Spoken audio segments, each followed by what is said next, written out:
Awesome. Well, I think we're all good to go ahead and get started, which is very exciting. So, thank you to everyone who has joined us today. We're super excited to have Nathan Duggins or Duggins. I never know how to say it. Duggan.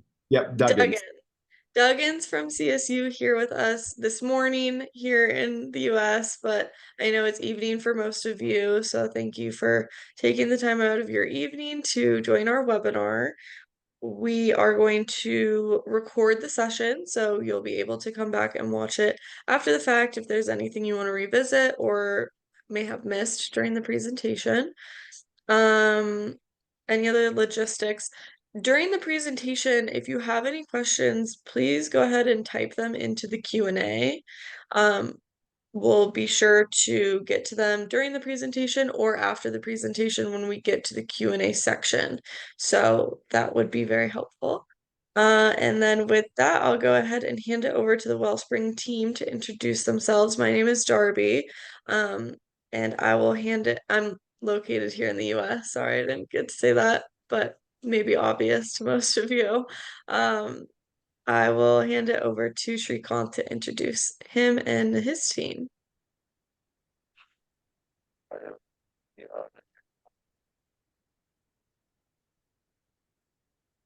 Shrikant, we can't hear you.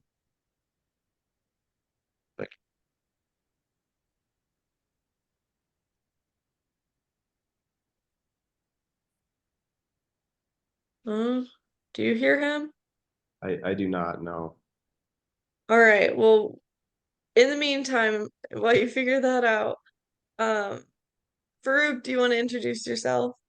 Sure, of course. Hello, everyone. My name is Farouk Saif, and I'm responsible for the MENA region, and I'm located currently in Cairo, Egypt. Awesome. Shrikant, let's see if we can hear you. Uh, you guys can hear me now? Perfect. Better? Okay, great. So my name is Shrikant and I'm based in India, the southern part of India, Hyderabad. And I basically focus on, the southern part of India, taking care of recruitment and marketing activities for Colorado State University. And we also have Mr. Jatin Mishra, who is the director for India. He'll be joining in a couple of minutes. And we also have one more, recruitment manager, Ms. Sanchita, who is based in Gujarat, Ahmedabad. She has recently joined us. I think it's probably been more than a month, just more than a month, I would say. Thank you all for joining us for the today's webinar. Thank you, Nate. Thank you, Dabi, for organizing such a wonderful and informative webinar for all our agents to understand more about Colorado State University. And looking forward to just gain more number of applications and enrollment for this year. Thank you very much, Dabi. Thank you very much, Farooq. Thank you very much, Nate. Yeah, of course. It was good timing. We just had Definitely. Jatine join, who is a part of Shrikant's team there in India. So if you want Yeah, to just hi, say hi, Jatine, to all of hi, the agents. Nathan. So apologies, I was late because I was still traveling, so I'm so sorry about that. No worries. Nice to Um, see you. All right, with that, I'll hand it over to Nate if you want to go ahead and get started. yeah, sure. Well, thanks, Darby, as always, for putting these together and the Wellspring team. Thanks for joining. Nice to meet those that I haven't met yet, and thanks to all the folks out there that are joining us on the call.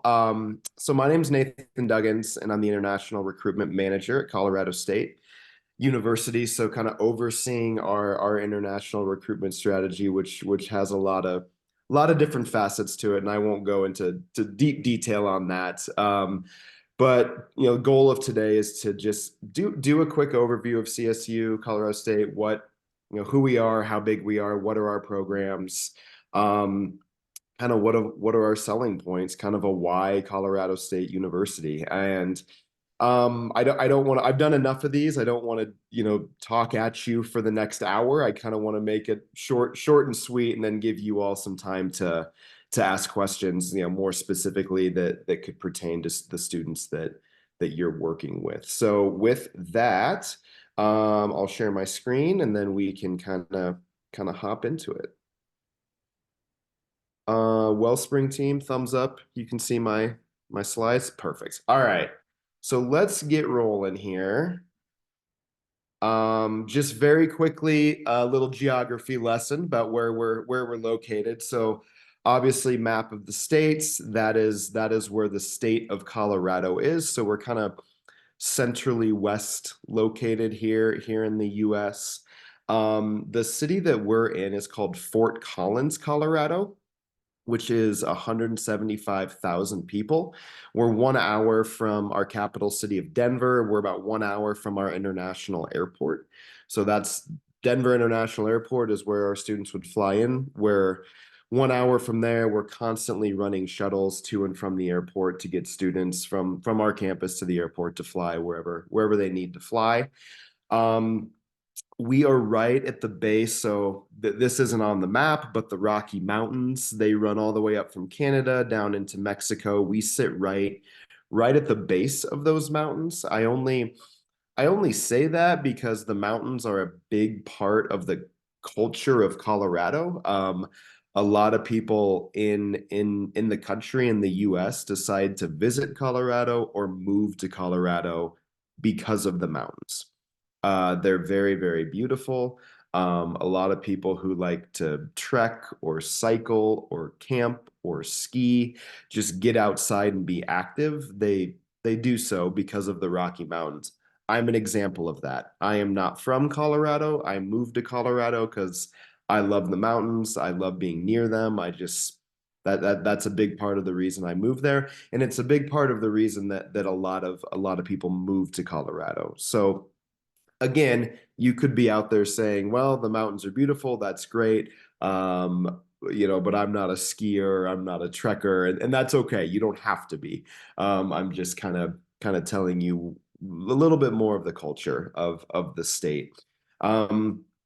In terms of the university itself, we have 30,000 students, so we are a fairly large university. I mean, you can see 30,000 students. There's 175 people in the city, so a good percentage of our population are students and people like myself that kind of make up the university. So there's 30,000 students. There's 6,000 people that work at the university. So the university is a huge part of the town. And so everything is really geared towards kind of student success and the support of students, because the university, frankly, is a really big economic driver of our community. And so obviously we try to not mess that up and make sure that the students are happy at every stage of their academic career. It's not a very big city. It's really not. So it's really safe. It's really easy to get around. I mean, there's a public bus system that students get to use for free. It's a very bicycle friendly city. We find that a lot of our students, both domestic and international, they get around via bicycle.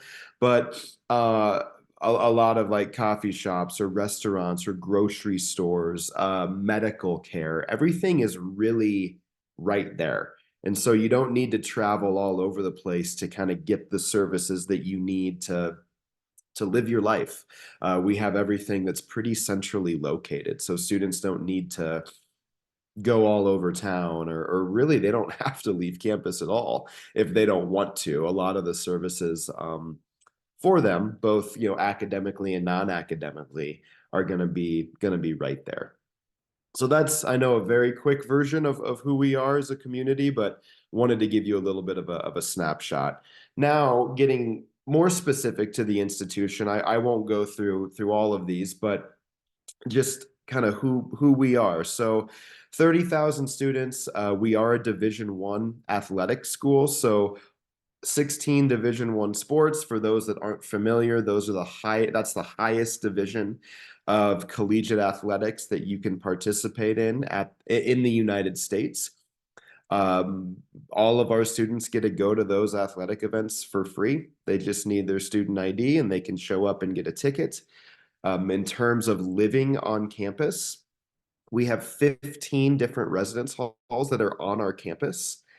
Just quickly, any first-time student, so freshman student, excuse me, they have to live on campus their first year. That's a requirement. After that, they can do whatever they want. They can stay on campus or they can choose to move off campus. Transfer students, graduate students, so master's or PhD, they're not required to live on campus. With that said, we do have housing for people kind of at every level. So, your graduate students, your master's or PhDs, they tend to be a little bit older. We do have graduate student specific housing. We have housing for families. A lot of our international students are coming with a spouse and children. We have housing that can accommodate that. And so, we know that moving across the world can, if it can be a little, there's a lot going on with that, right? So if we can help with the housing part of it, that's kind of a big thing to take off the plate of the student. So we do have housing at every single level. So just wanted to let you know that. Clubs and organizations, we got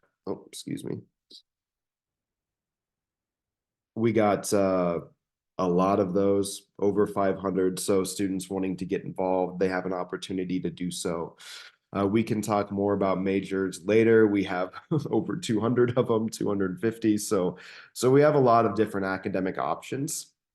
One thing that I kind of focus on this page specifically is the different types of options that we can give students. So we are what's called an R1 or a Research 1 institution, research institution in the United States, meaning that it's the highest level of or the highest category of research you can be in the United States, and it's based on the amount of research funding that you bring in every single year.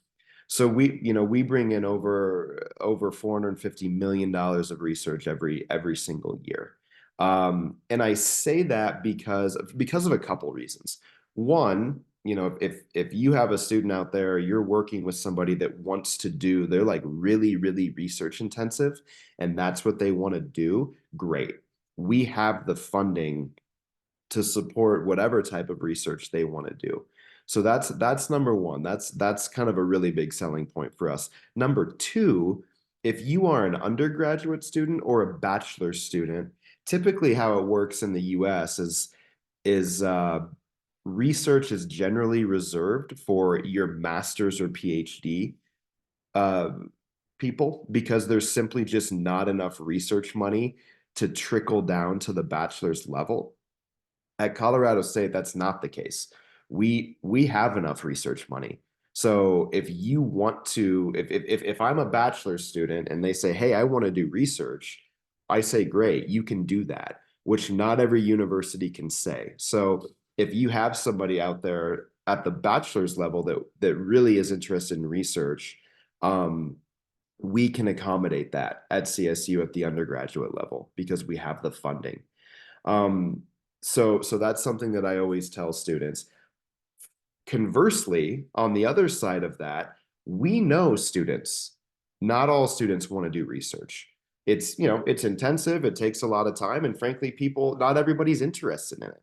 And we understand that. And so one thing that we're seeing, especially out of India, in the last couple of years, is the growth in what we call professional masters. Essentially what these are is students, they want to come in, they want to take classes, they want to get their master's degree, and then they want to go back home. They're not interested in research at all, and that's perfectly fine. So we can accommodate both of those. If you have somebody that wants to come in and just do a master's and get out and not do any research, yes, we can do that. If you have a student that's interested in really intensive research, we can do that. So I think that's something, as you're thinking, hey, is Colorado State a good fit? Well, we can fit a lot of different students' academic interests based on, do they want to do research? Do they not? Do they want to do a thesis? Do they not? Do they just want to come in and take classes? Great. We can accommodate all of those things. And so I think that's something that's really important to understand, is kind of how diverse we can be with our academics. In terms of what are our most popular majors, It doesn't matter what country I go to in the world, I will always and forever get this question. So I just put it on this slide here. This is pretty similar between our undergraduates and our graduate students, so there's not a ton of difference there. The only thing that I will point out is you see the last one here says exploratory studies. That is specific to our undergraduate population. So those that may not be familiar with the US system, you can come in and you can declare a major, and then you can start taking classes in that area, and you may not like it. You can switch. All right, you can change your major a lot. At the undergraduate level, you have about the first year and a half to 2 years to really decide what you want to do. And while you're in this exploratory phase, we say that you're in exploratory studies. So for those talking about undergraduate students specifically, you can tell them, hey, in the United States, you can move around in the first 2 years, and you can be in this exploratory studies track. Myself, as an example, I changed my major 4 times as a bachelor's student and was still very easily able to graduate in 4 years. So I just point that out because it may be confusing. I know the US higher education system is kind of unique in that facet, so I just wanted to point that out. And then moving on very quickly, where are they coming from? I mean, we have over 100 students represented. So we have about a little over 2,000 international students at our campus. I should have said that right away, but they come from over 100 different countries. But right now, these are the top 5. So the MENA region, Saudi and Kuwait. India, it's probably on everybody's list. It's a big country with a lot of students.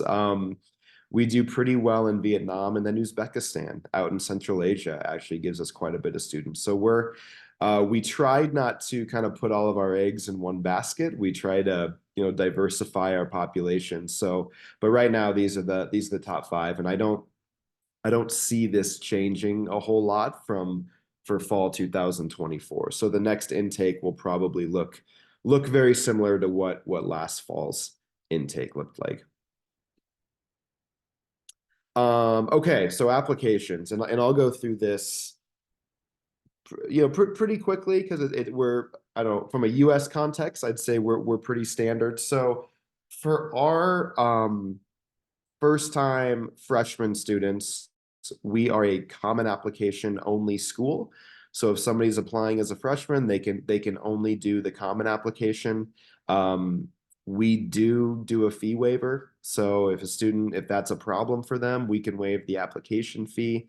But really all we're looking for is that common application, the personal statement or essay, which is part of the common application. There's no separate supplemental essay that we require.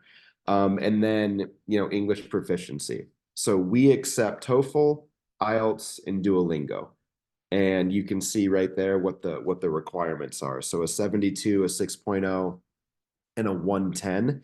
We don't require any specific subscores for any of our English language exams. We are just looking at the overall score. We don't set minimums. In terms of like, what's your minimum GPA, or we don't look at SAT or ACT. We don't require that. We've never required that. You can see right there on the US grading scale out of 4, our average GPA, 3.2 to 3.8 is what it was last year. I don't want you to think that, well, if a student has below a 3.2, they're not going to get in. That's not the case. We look at every student individually. We know that every student has kind of unique set of circumstances. There's a lot of students with, around a 3.0 or like a 2.8 or a 2.9 that we still admit every single year. Also, we don't expect students, or you, frankly, to know how to convert, the foreign transcripts into the US grading scale. Don't worry about that. That is our job. We have a full team. That's kind of how I started my career, was doing international transcript GPA calculation. So taking GPAs or grades from all over the world and then converting them to our grading scale. So we have a team that does that. Don't think that you have to do that. You don't. You'll see dates and timelines on here. To be perfectly honest, we are rolling admissions. We are still admitting freshmen for the fall. We'll probably be doing so up until, I would say, June. So if you have a student that either, maybe is kind of late to the game, or they had a university they were really excited about, and for whatever reason they're not going there, we accept students very, very late, and we're very, very flexible with that. So we set deadlines, excuse me, just to try to drive a little bit of student behavior.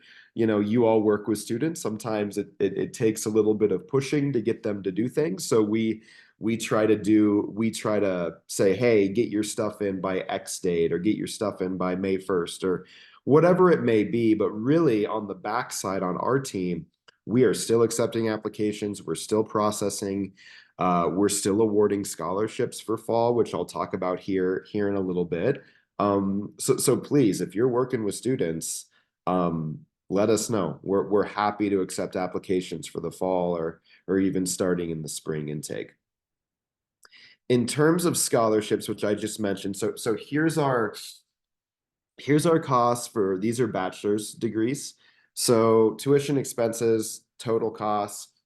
So this is the total amount of funding that we're going to ask students to show in order for us to issue an I-20. This is obviously not including any scholarships that a student might be able to receive. So at the undergraduate level, scholarship consideration is automatic. So this means that any student that gets admitted is automatically going to be reviewed for scholarships. Okay, there's no separate scholarship application. We award scholarships.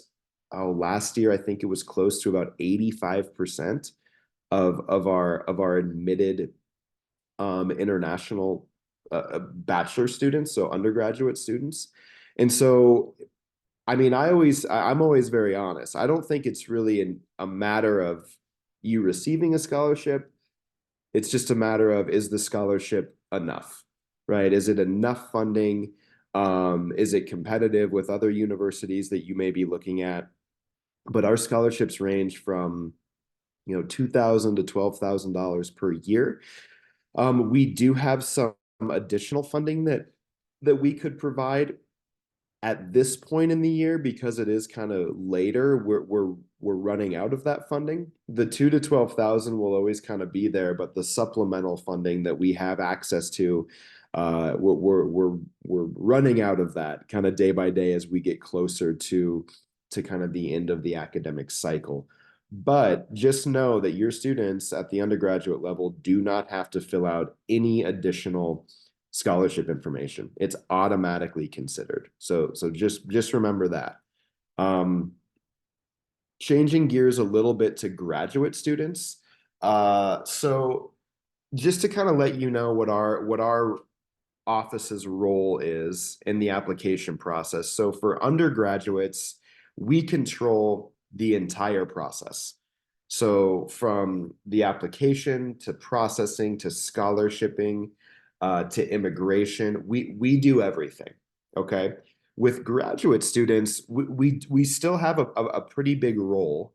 But what we will do is we collect all of the application information. We package it together in a nice package. We will do a GPA conversion, and then we send it to whatever the graduate department might be. So MBA, computer science, engineering, whatever it is.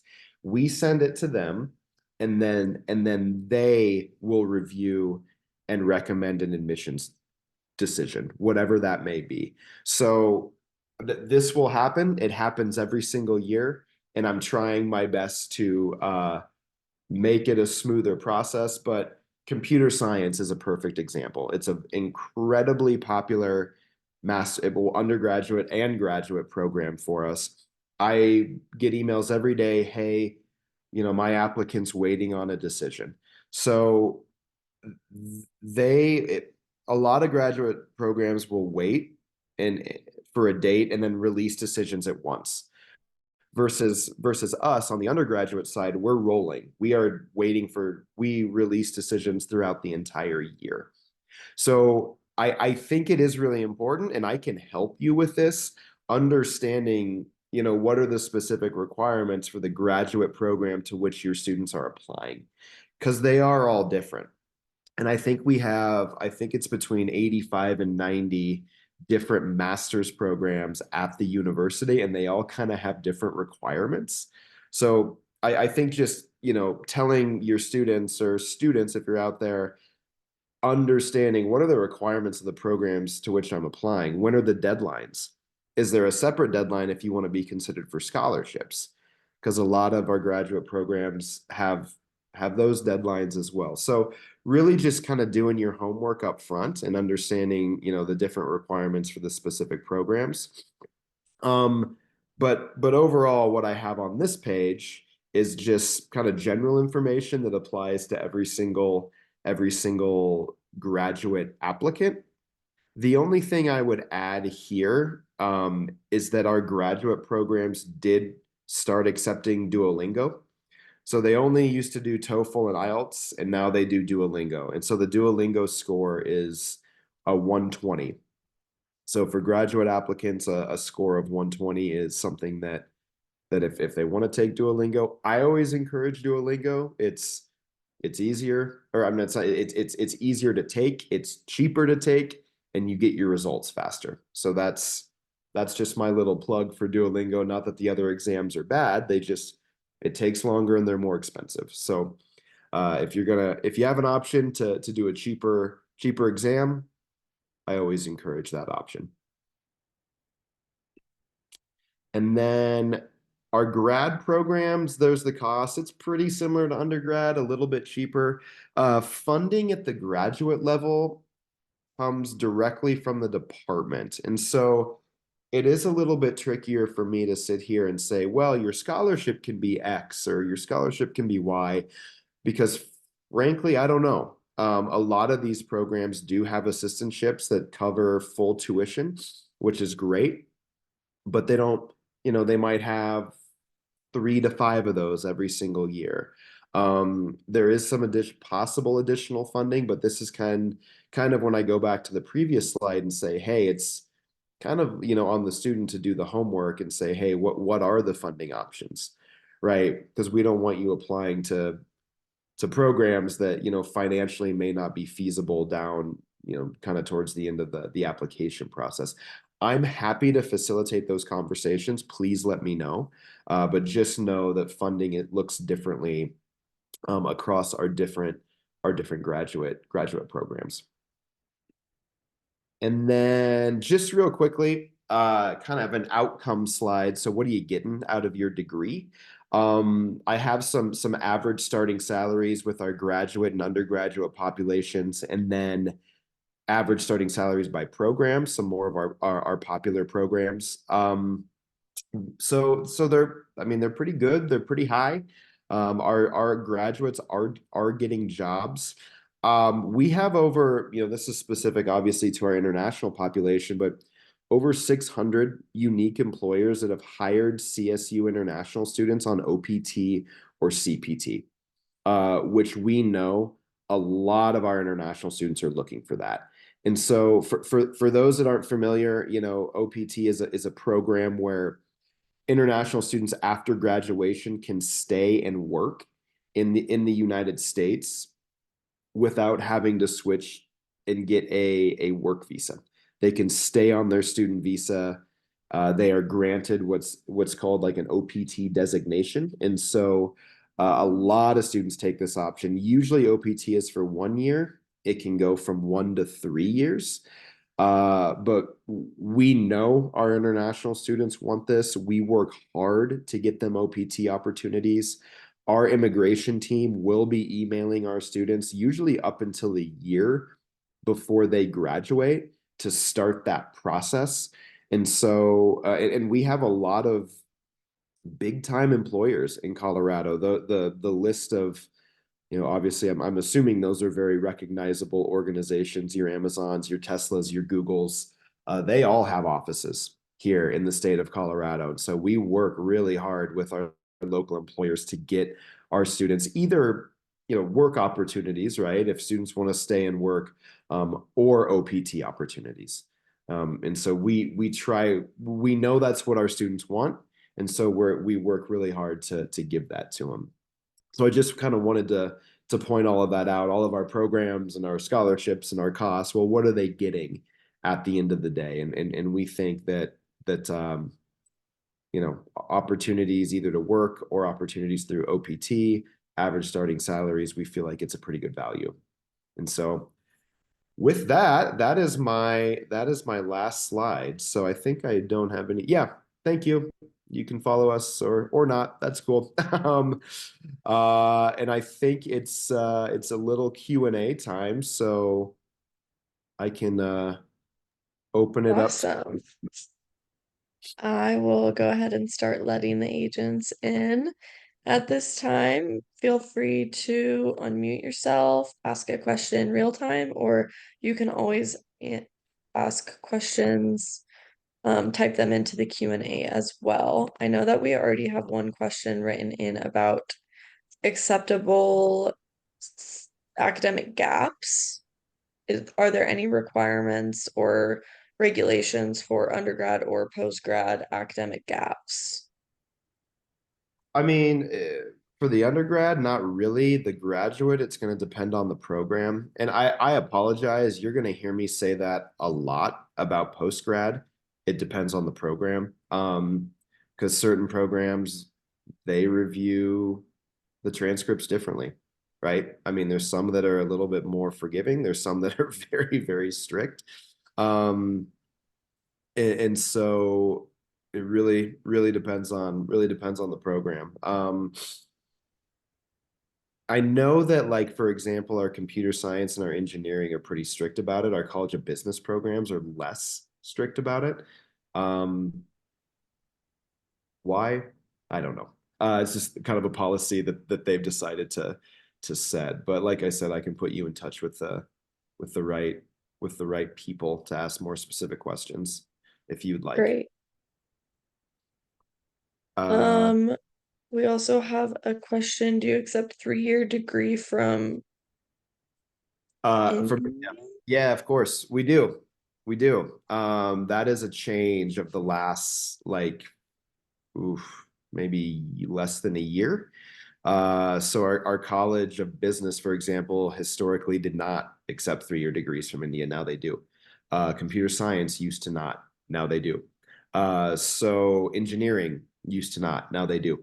So yeah, we do accept that. We very simply went in and said, listen, you have this entire population, India, I'm talking about India specifically, that has a huge amount of students and that we are just shutting the door to because of their 3-year degree. I'm like, that is very stupid. We should quit doing that.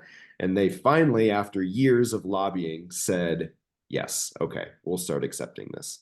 So good news for the India market or other 3-year degree markets. Awesome. We also have a question about the TAT time for graduate programs. Sorry, Darby, what is TAT? I'm not sure. Karsha, can you please clarify what you mean by TAT?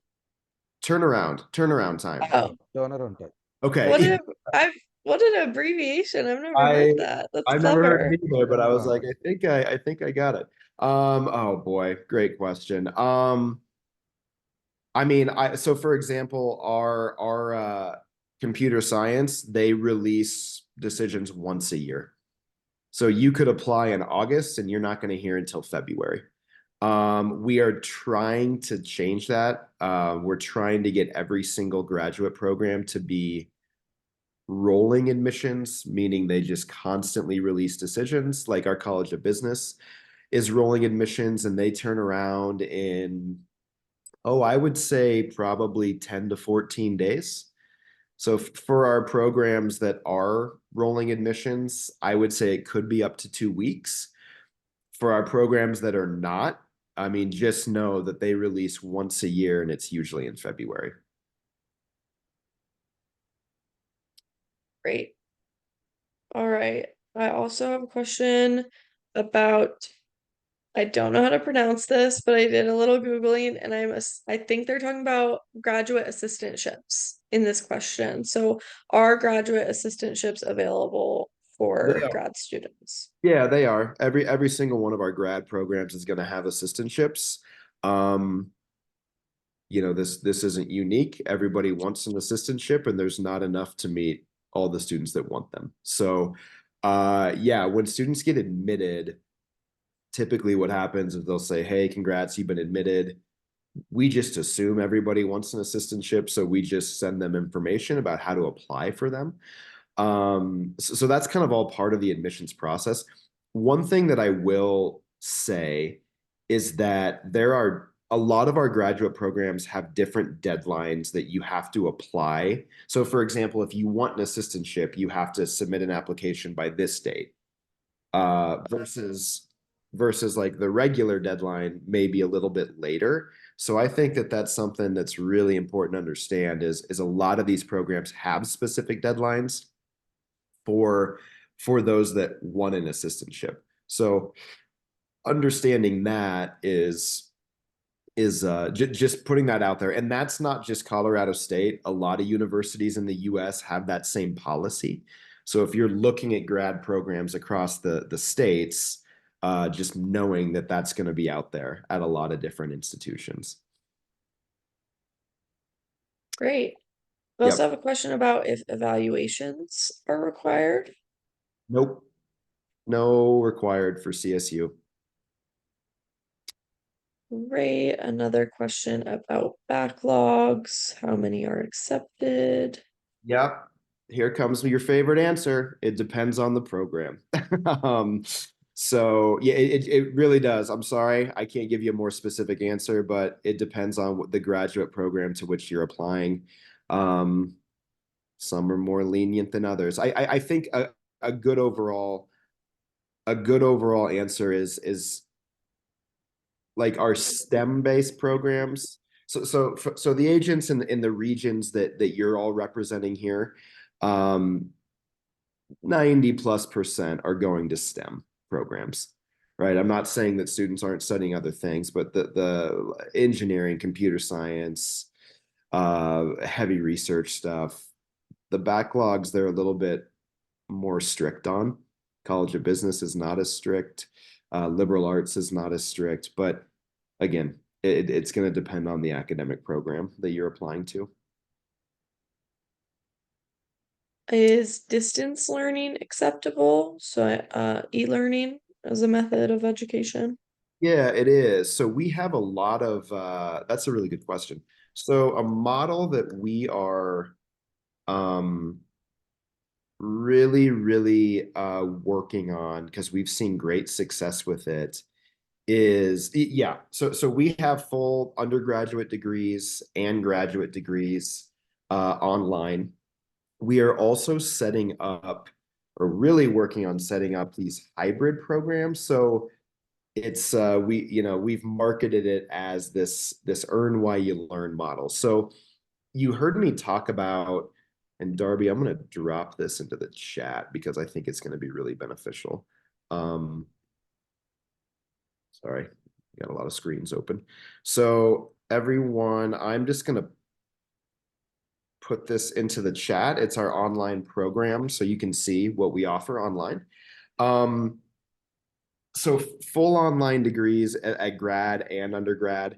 We're setting up these pathways though, because we've seen great success with them, where a student, for example, maybe takes their first semester online and then transitions to campus to finish their degree, or they take their first year online and their second year on campus. And so it's been incredibly popular, understandably, right? Because students, online tuition is cheaper than on-campus tuition. So, and a lot of our graduate students, they're working professionals, right? So they can stay in their home country, they can work, they can do their first year, and then they can come to campus their second year to get, a lot of students, they want to, right? They want to come to the States and kind of get that US experience, but also um, it allows them to stay eligible for OPT.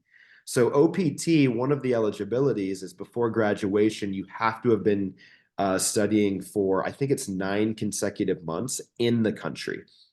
And so, by studying that first year online and then coming to campus physically for that second year, that allows you to be eligible for OPT, which is what a lot of students want. And so that's something that our team is pushing really, really hard, is going into markets and saying, listen, you have 3 options. You can do it all online. You can do it hybrid, where the first semester, the first year is online, and then you can finish on campus, or you can just physically come and do it all on campus.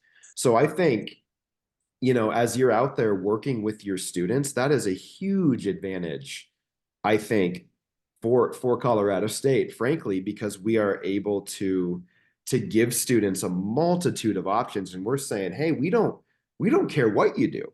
Here's your options. You choose what's best for you, and then we'll help you to make it as smooth as possible. So I'm really glad you asked that question. I should have brought that up in the presentation, but there's a multitude of pathways that students can take to get to CSU, especially at the graduate level. Great. Thank you for that answer. That's very helpful. We also have a question about accommodation for undergraduate students. If you can speak to that. Yeah, we do. So, we have 15 different residence halls on our campus. Undergraduate, so first-time students are required, so they're guaranteed housing on our campus. And so we have obviously the housing application process that we walk through with everybody. But yeah, it's all on campus. It's all kind of right centrally located. Our team works with you to apply and be accepted and kind of pick residence halls if you want. But yep, it's all right there on campus. Awesome. We also have a question. These 2 questions about the NIOS board, so the National Institute of Open Schooling and Open Board, assuming that's about the same thing. If those are accepted at CSU. Yeah, I might need some education on that. I'm not familiar with what that is. I believe it's a educational organization, so maybe if it's just maybe if Hatel, if you want to give us some clarification, because I'm assuming and I don't want to assume. Uh, Or if it, anyone from our India team, if you're familiar with this and can speak to it, that'd be great. so NIOS, it's a open school, same like distance studies. Okay. Is it accredited? Yes. Okay. It's a If it's National Institute of Open Schooling. So it's credited by New Delhi like study board. So the New Delhi state, they are authorized for that. Yes. So it's okay. credited. Okay. Yeah, I would have to confirm with our admissions manager, but the question that she was going to ask is it accredited? And if it is, then we won't really question it. Yeah. So if it's accredited, then we'd accept it. Great. We also have a question about campus jobs for students, if you could speak to that as well. Yeah, big campus, a lot of jobs. So it kind of depends on what you're if you're just looking for I don't know, a regular job working in like library or dining hall or recreation center.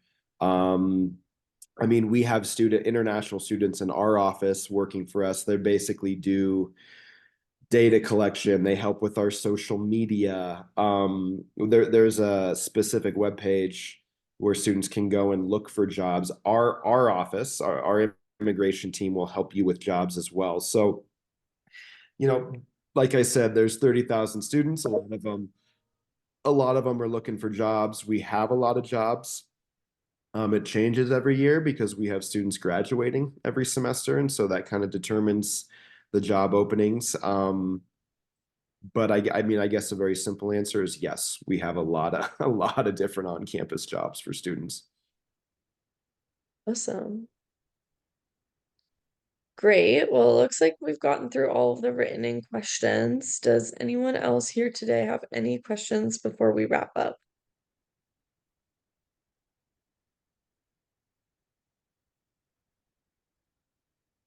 Awesome. Well, thank you again to everybody who has joined us. We really appreciate you taking the time to learn about one of our Wellspring schools, CSU. We got another question really quick is, oh, I got it. you're on it, Nate. I'll let you get after that. Thank you. Um, yeah, so thank you to everyone being here. Thank you to the Wellspring team for joining us. If you have any questions following this presentation, please do not hesitate to reach out to your Wellspring team members as they will be able to help you get any and all questions answered, CSU related for sure. We'll also distribute the webinar recording after the fact, so be on the lookout for that. And I think that's all. I just want to again thank you so much, Nate, for being here. It is very, very early here in the States, so we really appreciate you waking up early for us. Yeah, thanks, Darby. Nice to see everybody. Nice to meet the Wellspring team, and I appreciate your time. Awesome. Well, everyone have a great rest of your day, evening, morning, night, wherever you are in the world.